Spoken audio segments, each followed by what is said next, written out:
नमस्कार. आज आपण वरून मस्त कुरकुरीत आणि आतून सॉफ्ट असा भरलेला पापलेट बनवणार आहोत.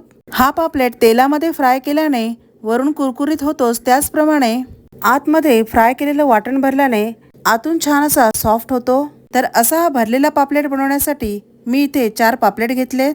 भरलेलं पापलेट बनवण्यासाठी याच्या पोटाकडचा भाग आपण कट करून घेतलेला आहे. पोटामधली सर्व घाण काढून हे स्वच्छ धुवून घेतले. वरून लावलेला मसाला आतपर्यंत जाण्यासाठी त्यांना मध्ये अशा हलकाशा चिरा पाडून घेतल्या आहेत. त्यांचे साईडचे पंख आणि शेपटीकडील थोडासा भाग कट करून घेतलाय. आता वरून मॅरिनेट करण्यासाठीचा मसाला तयार करून घेऊया. त्यासाठी मी इथे 2.5 चमचे मालवणी मसाला घेतलाय. जर का तुमच्याकडे मालवणी मसाला नसेल तर त्याऐवजी तुम्ही लाल मिरची पावडर घातली तरी सुद्धा चालेल. नंतर अर्धा चमचा हळद घेऊन अर्धा चमचा मीठ घातलंय. वरून यामध्ये कोकमाचं पाणी घालून अर्धा चमचा अद्रक लसूणची पेस्ट घालून घ्यायची आहे. 5-6 कोकम 15 मिनिटांसाठी पाण्यामध्ये भिजत घातले होते. त्या कोकमाचं पाणी मी यामध्ये गाळून घातले. आता हे सर्व एकत्र मिक्स करून घेऊया. यामध्ये अजून थोडंसं पाणी हवं असल्याने जे कोकमाचं पाणी थोडंसं राहिलं होतं ते सुद्धा यामध्ये घालून घेते. माशांना हा मसाला लावण्यासाठी एकदम बरोबर तयार झालेला आहे.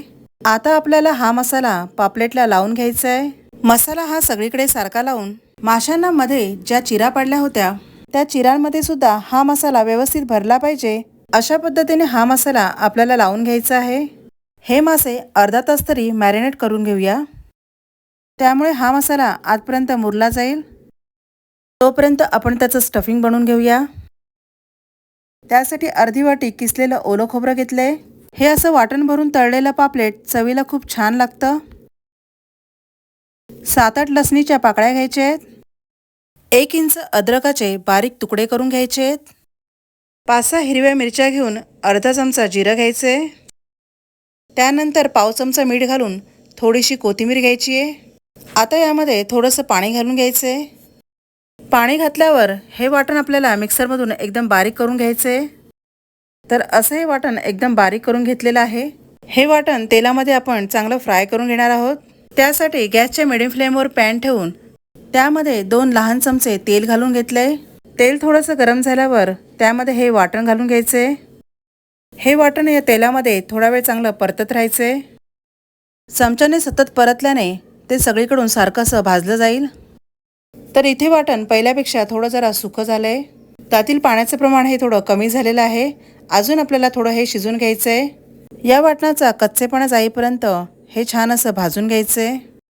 स्टफिंगसाठी हे वाटण आपल्याला आता एकदम परफेक्ट झालेलं आहे.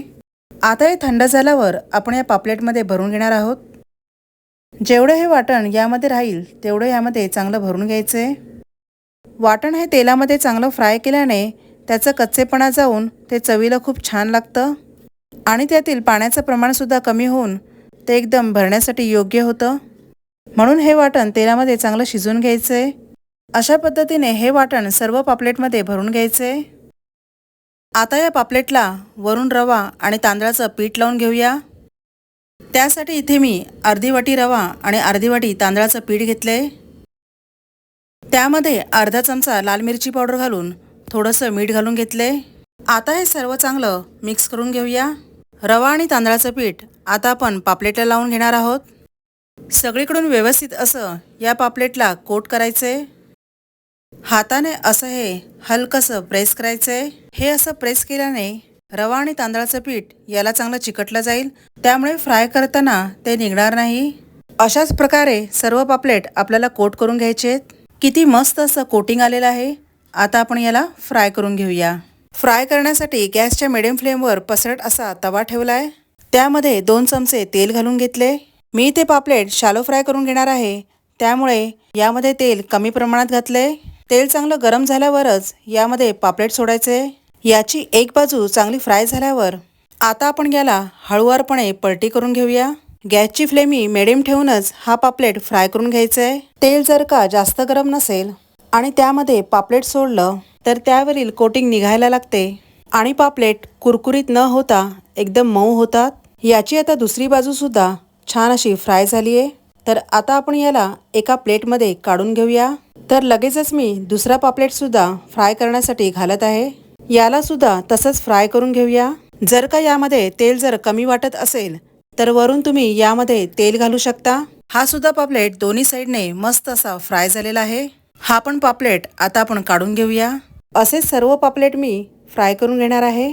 तर इथे मस्त भरलेलं पापलेट बनवून तयार झालंय. तुम्ही हा पापलेट तांदळाच्या भाकरीबरोबर किंवा चपातीबरोबर सुद्धा खाऊ शकता. वरून कुरकुरीत आणि आतून सॉफ्ट असलेला पापलेट जेवढा दिसायला छान वाटतो तेवढाच खायला सुद्धा खूप मस्त लागतो. तर पुन्हा भेटूया अशा छान अशा रेसिपींसोबत. धन्यवाद.